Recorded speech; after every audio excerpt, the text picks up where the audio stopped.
कि ये विषय और इसका संक्षिप्त विवरण माननीय प्रदेश अध्यक्ष जी ने दिया।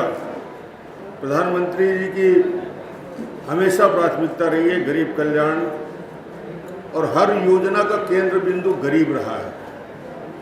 सेवा, सुशासन और गरीब कल्याण 8 साल की यात्रा, और मुझे लगता है मोदी सरकार के जन कल्याण के लिए जन भागीदारी के साथ जन सेवा को समर्पित ये जन जन की सरकार है। मोदी जी का लक्ष्य क्या रहा है? किसान का सम्मान हो, गरीब का कल्याण हो, युवा को अवसर मिले, महिलाओं का उत्थान हो, तकनीक में नवाचार हो, विश्व पटल पर भारत को मजबूत पहचान हो, इतिहास की समस्याओं का स्थायी समाधान का रास्ता निकले। और ये संभव हुआ है इन सारी बातों में तो मोदी जी के कुशल नेतृत्व में, दृढ़ इच्छा शक्ति में, दूरदर्शिता की बदौलत ये संभव हुआ है।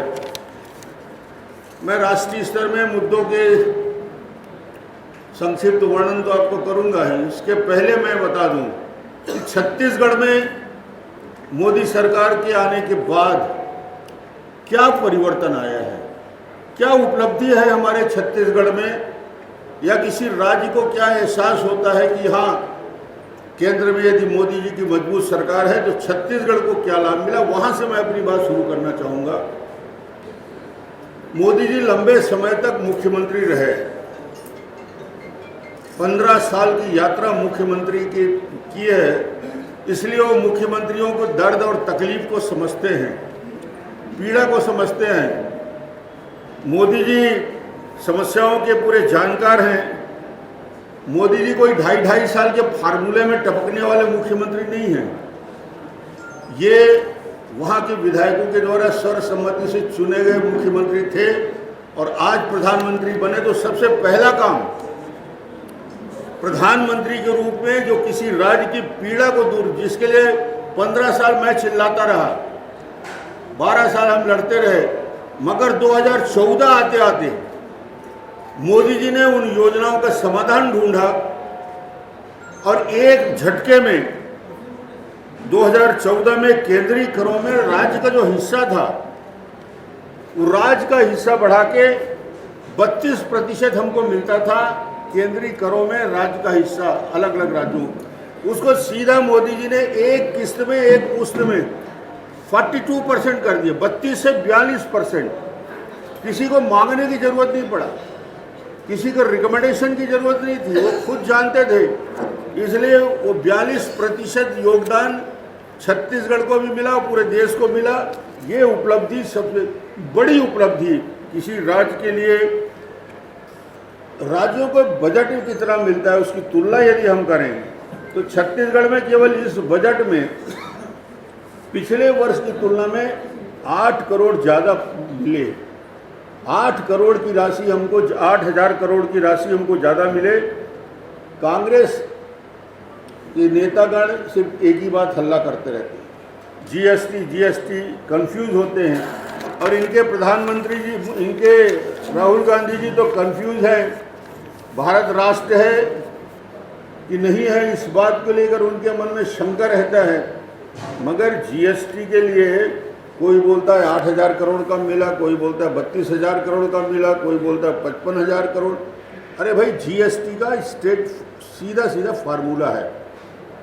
जीएसटी का फार्मूला ये है कि जीएसटी काउंसिल है जिसमें सारे राज्यों के प्रतिनिधि रहते हैं, वो तय कर देते हैं कि किसका कितना शेयर मिलना है, और उसी आधार पर शेयर मिलता है। इसमें हल्ला करने की जरूरत ही नहीं होती।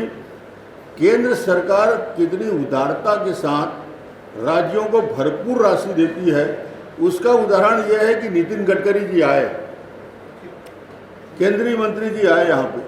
उनको ये नहीं था कि ये कांग्रेस की सरकार है तो मुझे यहाँ कुछ पैसा देना है कि नहीं देना है, घोषणा करना है कि नहीं करना है। 9,240 करोड़ के सड़कों का शिलान्यास और उद्घाटन किए, और बोलते क्या है गडकरी जी, छत्तीसगढ़ में यदि कांग्रेस ने अड़ंगा नहीं डाला तो मैं 1 लाख करोड़ से ज़्यादा के सड़क के लिए मंजूरी देने के लिए तैयार हूँ। ये नितिन गडकरी जी के शब्द हैं। छत्तीसगढ़ के विकास के प्रति क्या भाव है हमारे केंद्रीय सरकार के मंत्रियों का, इसको आप देख सकते हैं। मगर दूसरी तरफ वही मुख्यमंत्री जो बड़ी बड़ी बात करते हैं प्रेस कॉन्फ्रेंस में दिल्ली में जाके, उन मुख्यमंत्री की स्थिति मैं ये बताना चाहूँगा कि प्रदेश हिंदुस्तान में अकेला छत्तीसगढ़ एक ऐसा राज्य है जिसने गरीबों का आवाज़ छीना।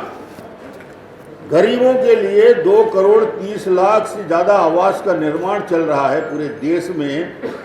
इसमें 60% गवर्नमेंट ऑफ इंडिया राशि देती है, 40% राज्य को देना पड़ता है। और गरीब, सबसे ज़्यादा गरीब लोगों के लिए आवास रहता है, जो उसमें 16,000 रुपया शौचालय सहित करीब 2 लाख, 2.25 लाख रुपया खर्च होते हैं। मगर 3 साल में जब से सरकार बनी है, इस सरकार ने आने के बाद गरीबों के एक भी आवास स्वीकृत नहीं किए। पहला किस्त हो गया, दूसरा हो गया, तीसरा किस्त नहीं मिल रहा है, कोई पैसा नहीं मिल रहा है।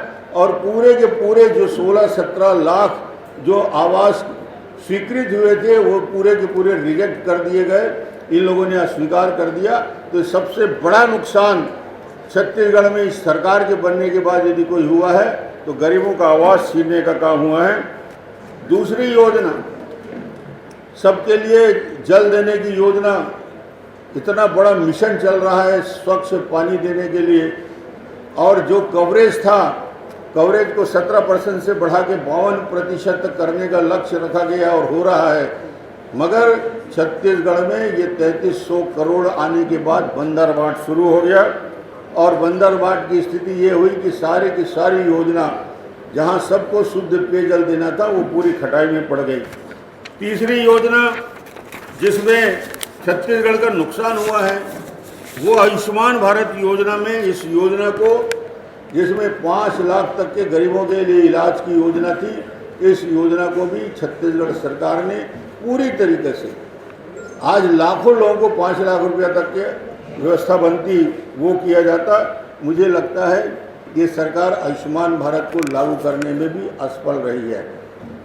ये बड़ी बड़ी बातें करते हैं, केंद्र सरकार के मोदी जी के उन बातों का जिक्र कभी नहीं करते।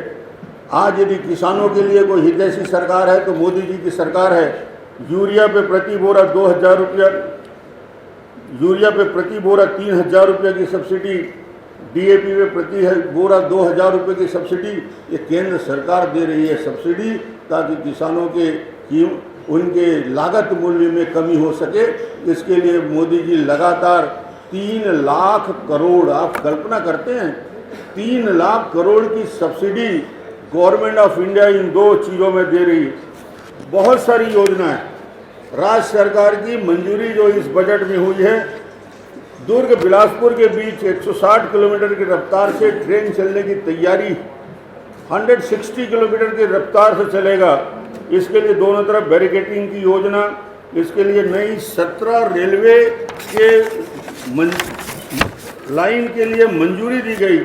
मैं इतना डिटेल नहीं बताऊंगा, मगर दूर राजनांदगांव लाइन की तीसरी लाइन, झारसुगुड़ा बिलासपुर 206 किलोमीटर की चौथी लाइन, इनके फंड की व्यवस्था हुई है।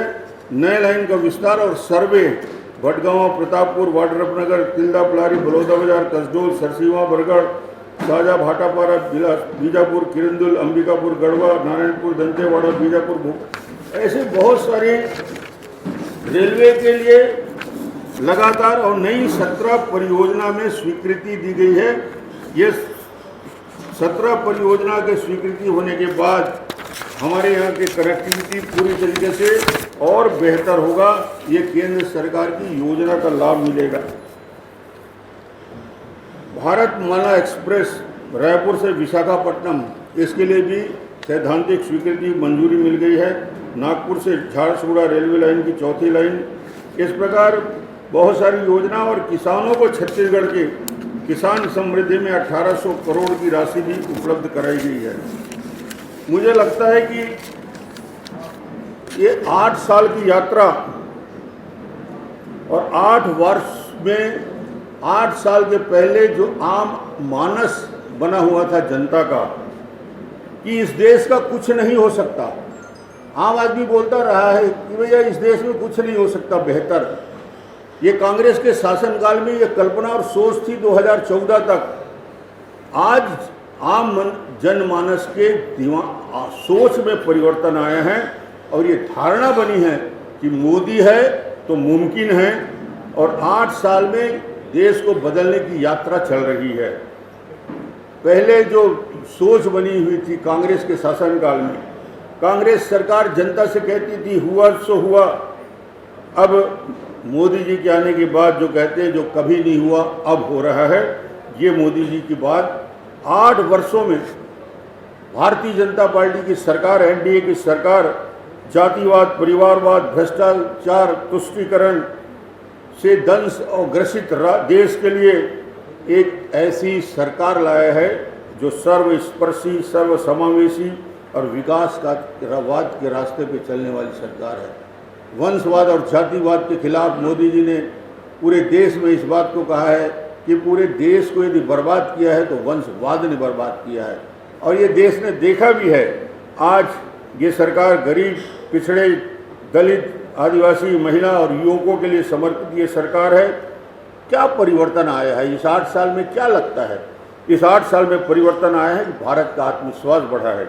इस 8 साल में भारत में आत्मनिर्भरता की राह में तेजी के साथ अग्रसर होता जा रहा है। इस 8 साल में जनता में राष्ट्रवाद की भावना बढ़ी है। जनता के अंदर इस 8 साल में बुनियादी सुविधाएं बढ़ी है, किसान और गरीबों की आय बढ़ी है, और देश अपने पैरों में खड़ा होना सीखा है।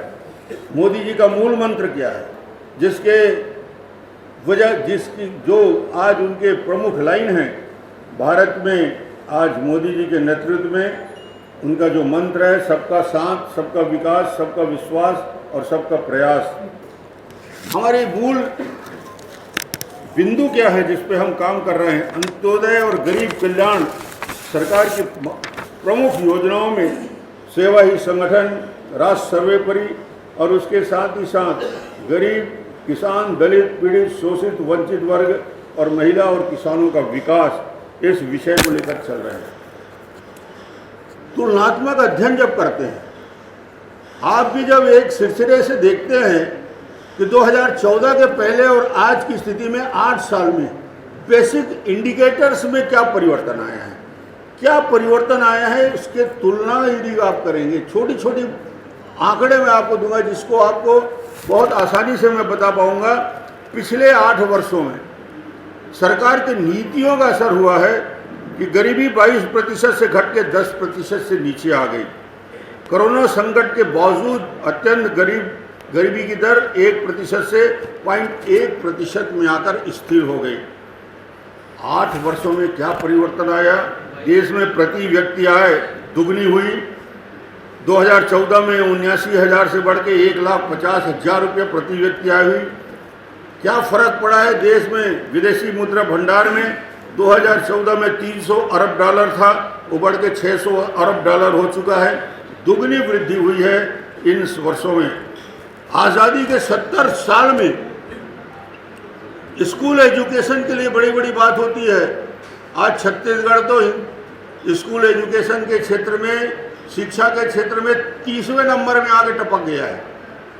ऐसी शिक्षा नीति जो 8वें स्थान में था भूपेश बघेल जी, आज 30वें स्थान में आ गए हैं। और वहीं दूसरी तरफ माननीय मोदी जी की सरकार बनी तो सरकार में आप आंकड़े देखेंगे, 2014 तक 6,37,000 प्राइमरी स्कूल थे, 6,37,000। मोदी सरकार आने के बाद 8 वर्षों में 6,50,000 स्कूल नए खुल गए। कहाँ 50 साल 60 साल की यात्रा और कहाँ 8 साल की यात्रा, ये फर्क पड़ता है। 8 वर्षों में देश में 15 नए एम्स का निर्माण हुआ। 2014 तक केवल 7 एम्स थे, और वो 7 में भी 6 एम्स माननीय नरेंद्र मोदी जी के कार्यकाल के थे, अटल जी के कार्यकाल के। डॉक्टरों की संख्या 8 साल में 12 लाख से बढ़ी है। 8 साल में लगभग 170 नए मेडिकल कॉलेज की स्थापना हुई। एक बड़ा परिवर्तन देश के अंदर जो हुआ है, उन आंकड़ों को बताने की, छोटे छोटे आंकड़ों से बताने की मैं आपको कोशिश करूंगा। अंत्योदय हमारा मूल मंत्र, सबसे गरीब, सबसे पीछे, सबसे शोषित और पीड़ित, उनके लिए कार्य योजना बनाया गया। प्रधानमंत्री गरीब कल्याण अन्न योजना में 80 करोड़ का मुफ्त अनाज की व्यवस्था की गई। ये कोविड में 190 करोड़ वैक्सीन देने के बाद रोजगार के अवसर जब छीन गए तो सबसे बड़ा और सबसे महत्वपूर्ण योजना थी 80 करोड़ लोगों को मुफ्त अनाज देने की योजना प्रधानमंत्री जी ने किया। और ये देश के और दुनिया की सबसे बड़ी योजना है, जिसमें 3 लाख करोड़ से ज़्यादा की राशि खर्च हुई और आने वाले समय में 60,000 करोड़ की राशि और खर्च होना है। ये अपने आप में महत्वपूर्ण अभियान प्रधानमंत्री जी ने चलाया। प्रधानमंत्री आवास योजना, प्रधानमंत्री गरीबों के लिए ग्रामीण क्षेत्र में 2 करोड़ 30 लाख आवास बन रहे हैं। शहरी क्षेत्र में 1,22 करोड़ आवास की स्वीकृति हुई। स्वच्छ भारत मिशन में लाल किले के प्राचीर से किसी प्रधानमंत्री ने स्वच्छता की बात कही थी और आज उसका रिजल्ट आ गया। 11 करोड़ 22 लाख से ज़्यादा शौचालय का निर्माण देश में हो चुका। कवरेज जो पहले 54% था, अब करीब 100% कवरेज होने की स्थिति में आ गए हैं। हर घर नल योजना में 6.2 करोड़ नए आवास में पिछले 3 सालों में पानी की व्यवस्था की गई।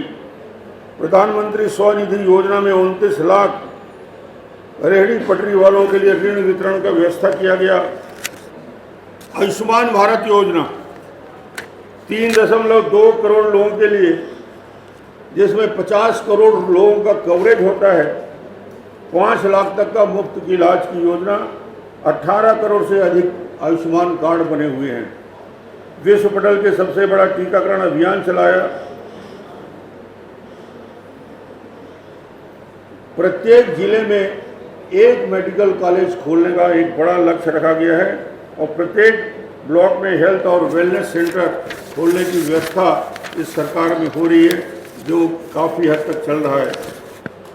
सशक्त किसान समृद्ध भारत पीएम किसान सम्मान निधि के अंतर्गत 11 करोड़ 30 लाख किसानों को 1.82 लाख करोड़ की राशि दी गई।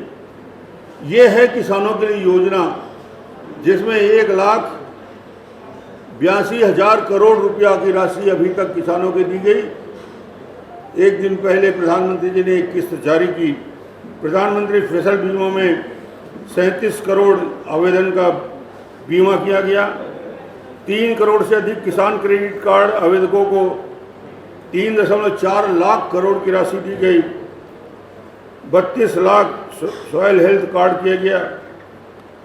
नए भारत के निर्माण, नारी की सशक्त भूमिका और महिलाओं के लिए जिन योजनाओं को प्रायोरिटी के साथ लागू किया गया। पीएम उज्ज्वला योजना के अंतर्गत 9 करोड़ एलपीजी कनेक्शन दिए गए। जनधन खाते में 25 करोड़ महिलाओं को बैंक से जुड़े। 41 करोड़ खाते जनधन के खोले गए, जिसमें डायरेक्ट बेनिफिट ट्रांसफ़र का लाभ उन 41 करोड़ लोगों को, जिन्होंने बैंक के दरवाजे नहीं देखे थे, बैंक को जानते नहीं थे, उनके खाते में आज 2,20,000 करोड़ रुपया की राशि डायरेक्ट बेनिफिट ट्रांसफ़र डीबीटी के माध्यम से गया। तो ये अपने आप में इस प्रकार का समायोजन अद्भुत है। दुनिया के किसी देश में ऐसा नहीं हुआ। स्टैंड अप योजना में महिलाओं को 80% ऋण की राशि, 75 लाख से अधिक स्व सहायता समूह के माध्यम से 8 करोड़ महिलाओं को उद्यम से जोड़ने का काम। पीएम मुद्रा योजना में लगभग 60% महिलाओं को लाभ देने की योजना। युवा नेतृत्व में विकास, युवकों के लिए किए गए काम। देश में शिक्षा को बदलने के लिए राष्ट्रीय शिक्षा नीति 2020 लागू किया गया। पीएम कौशल विकास योजना में 1.2 करोड़ युवकों को प्रशिक्षित किया गया। इसके साथ ही साथ मेडिकल सीटों की संख्या में 80% की बढ़ोतरी हुई। इंफ्रास्ट्रक्चर के डेवलपमेंट में सरकार की प्राथमिकता रही। मजबूत ढांचे का विकास, पूरे देश में सड़कों का जाल बिछाया। राष्ट्रीय राजमार्ग निर्माण की गति 208% बढ़ी। 2013 में प्रतिदिन 12 किलोमीटर सड़कों का निर्माण होता था, उसको बढ़ा के 37 किलोमीटर प्रतिदिन नेशनल हाईवे के निर्माण का काम शुरू हुआ। उड़ान योजना में 47 लोगों को हवाई यात्रा का उपयोग करने के लिए सक्षम बनाया गया। 80 नए हवाई अड्डे का निर्माण किया गया।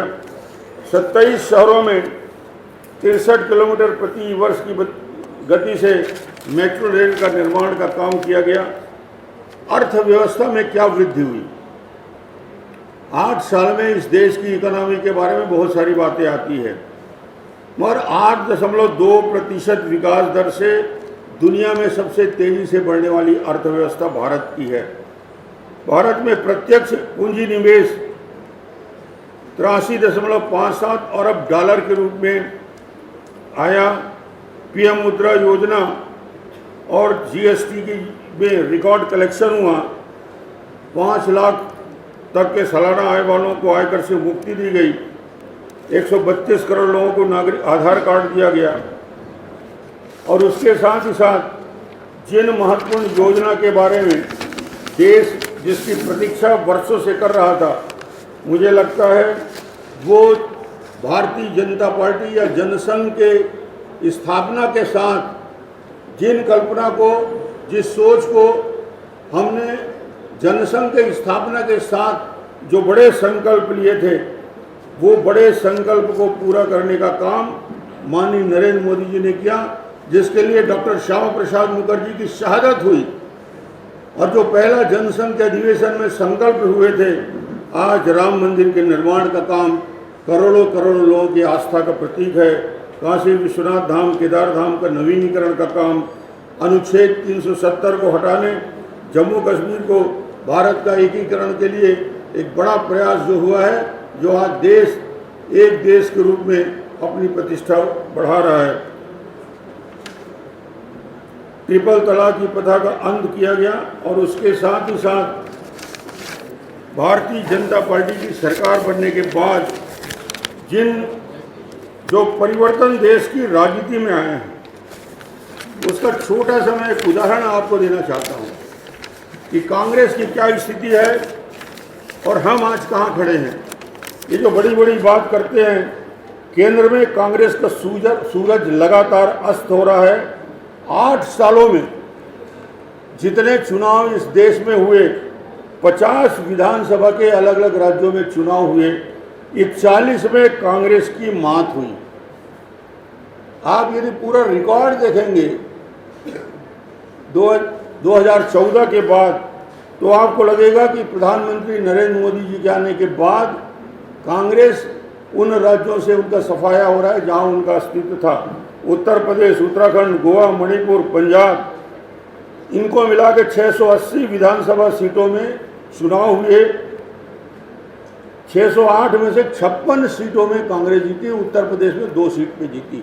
तो राजनीतिक दृष्टि से कांग्रेस आज कहाँ खड़ी है और किस प्रकार आज कांग्रेस की हालत है, मैं तो यही कहना चाहूँगा कि इस 8 साल में देश का मान सम्मान गौरव बढ़ा, अंतर्राष्ट्रीय स्तर में मोदी जी की प्रतिष्ठा बढ़ी, देश हिंदुस्तान को आज विश्व शक्ति के रूप में, बैलेंसिंग पावर के रूप में नहीं, आज हम एक निर्णायक शक्ति के रूप में उभर के आए हैं। तो मुझे लगता है कि ये 8 साल विकास के और आने वाले 2 सालों में और तेजी के साथ विकास का लक्ष्य होगा। हर व्यक्ति तक सरकार को कैसे पहुंचाया जाए, इस कार्य योजना का क्रियान्वयन होगा।